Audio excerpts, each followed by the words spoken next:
মাটির চুলায় আজকে কালাই রুটি বানানো হবে। আর আমি এইখানে দেখুন প্রত্যেকটা ভালো করে ধুয়ে নিয়েছি।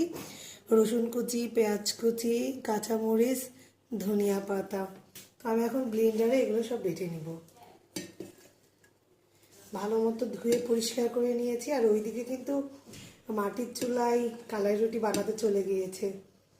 আর শীতের দিনে এই খাবারটা কী যে মজার, মানে যারা না খাইছে তারা আসলে মিস করছে, আর যারা খাইছে তারা তো জানে কি যে মজার।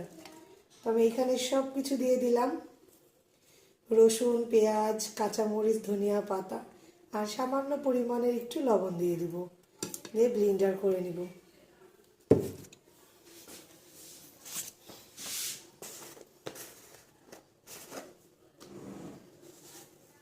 খুব বেশি লবণ দিব না, যেহেতু মাপ ঠিকঠাক রাখতে হবে, কারণ যদি লবণ বেশি হয়ে যায় সেক্ষেত্রে খাওয়া যাবে না, আর পরে চাইলে দিয়ে খাওয়া যাবে।